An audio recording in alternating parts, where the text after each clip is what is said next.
several years ago, the Rosenwald School became familiar with me, and someone asked me if I would do the project. Well, I didn't have time because my mom was sick, my dad was sick, and I just didn't have time. But when both passed away, I had no excuse not to. So I tried to think of who would be around to help me, and the first person that came to me was one of my coworkers.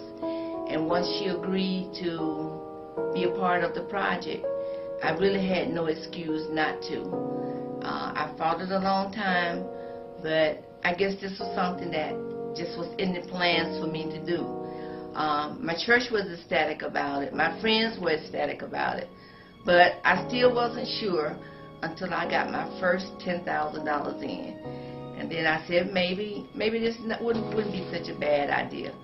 So I took on the responsibility of trying to raise funds to restore my old school and to get recognition for the men that were in the syphilis study, because my grandfather, both on both sides, and my great-grandfather was all in this study. So not only did I have a public reason to do it, I also had a personal reason to do it. So here I am sitting here in front of this camera trying to explain to you my reasoning behind becoming president of the Shiloh Community Restoration Foundation. It's on the ground and it's running now, and we're doing fine.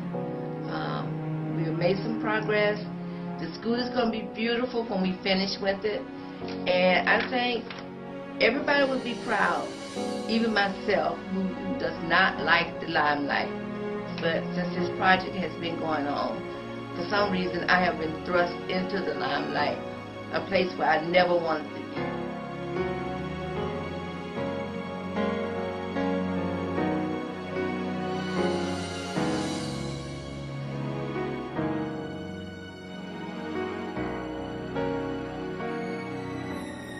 Shiloh was a good time for all of us, I think. I think it taught us a lot about doing without, doing with.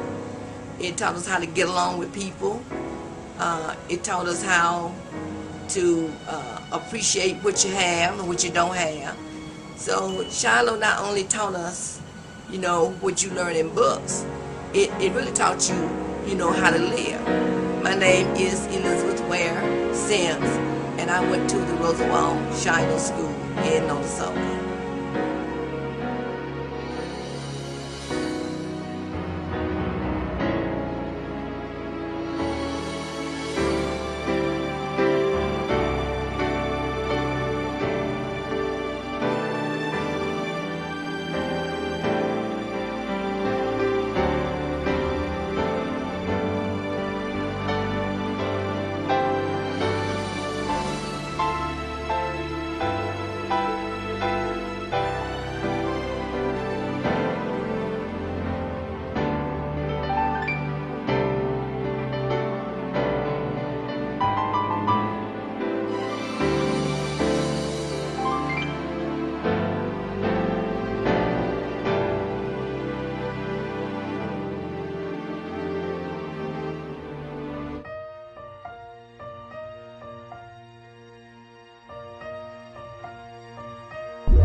Very, very much.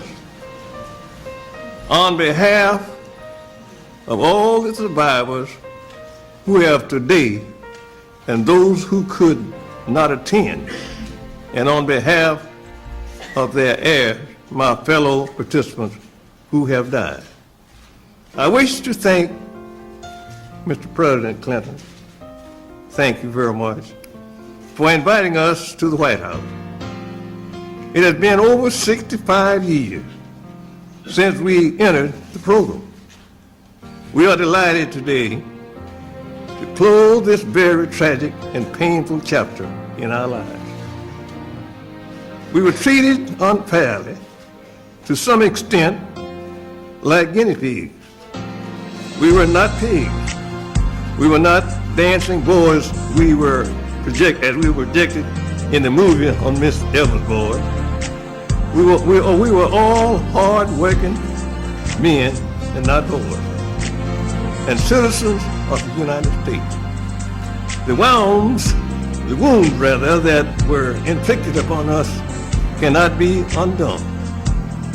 I'm saddened today to think of those who did not survive and whose families will forever live with the knowledge that their death and suffering was preventable.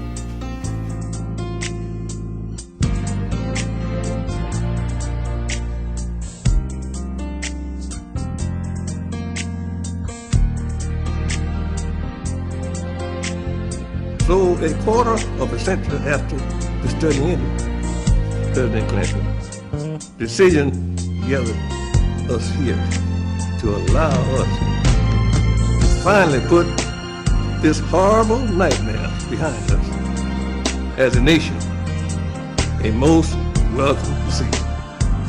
In order for America to reach its full potential, we must truly be one America. Black, red, white together, trusting each other, caring for each other, and never allowing the kind of tragedy which has happened to us in Tuskegee study to ever happen again.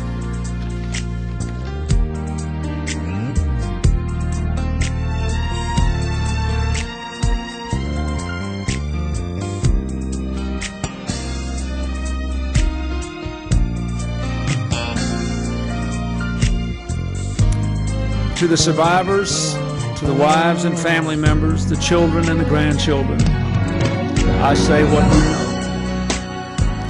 No power on earth can give you back the lives lost, the pain suffered, the years of internal torment and anguish. What was done cannot be undone, but we can end the silence. We can stop turning our heads away. We can look at you in the eye and finally say, on behalf of the American people, what the United States government did was shameful, and I am sorry.